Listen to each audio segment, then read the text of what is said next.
vlog. Welcome to my guys. So nandito tayo sa ilog. Dito tayo sa tabing ilog mismo. Nakikita nyo naman, nalalaki ng mga bato. Ngayon pag-usapan natin, bakit nga ba nagkakaroon ng buhangin sa ilog? Sa kabila ng malalaking bato na yan, paano nagkakaroon ng mga buhangin? So simple lang yan guys. Bagayaan, galing yan sa isang malaking bato na pag maagos ang tubig, pag malakas ang alon, yan, medyo na ano siya, lumiliit na nagkakabangga-bangga, ganun. Kasama na dyan yung mga landslide. Yan, natatangay siya mula sa mataas, pababa. Tapos may mga natatamaan siya kapwa bato. Yun, tapos mayroong solid talaga na bato at meron din yung bato na madali siyang pag tinamaan, madali siyang madurog. At yung mga nadudurog na yun, dun galing yung mga malalaki na yan.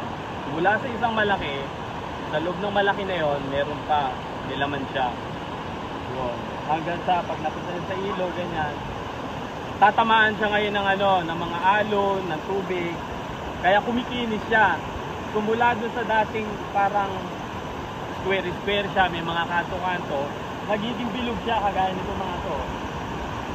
Yan. Nagiging makinis siya kasi natatamaan siya ng tubig. Yan, pag lagi natatamaan ng tubig. Ngayon naman, yung mga buhangin, kung bakit mayroong buhangin, yung madaling madurog na bato, kagaya nito, kagaya nito, isa itong malaking bato. Yan, ito yung parte na madali siya madurog. Oh. So yan siya. Madali siya madurog. Ito yung nagiging buhangin. Yan, oh. Pero bato yan. Solid yan, oh. Oh. Pero, may mga parte siya na madaling madurog. Yan. Yan. Lumiliit siya. Kaya pag napunta siya dyan sa tubig, kaiikot, yan. Nagiging buhangin siya. Yan siya. Yan, so iba-iba, may mga puti, may itim. Yan, so ganyan siya, isa sa malaking bato. Tapos sa loob niya, yan, mga ganito. So, yan, madali na siya mawasak. Hanggang sa pag napunta sa ilog, sa tubig, iikot ang iikot, hanggang sa mapunta siya doon, maging flat na siya. Kaya sa flat, wala na yung mga malalaki, puro maliliit na siya. Napinang na siya, kagaya ito. Yan. Ngayon kanya na siya. Sa ilalim yan, may pino siya. Yan. So, ganun yun. Ganun na nangyayari kung bakit nagkakaroon ng buhangin. Yan. So, yun guys, alam nyo na kung bakit may buhangin sa ilog. Yung sa dagat naman, ano yun? Gawa ng isda yun.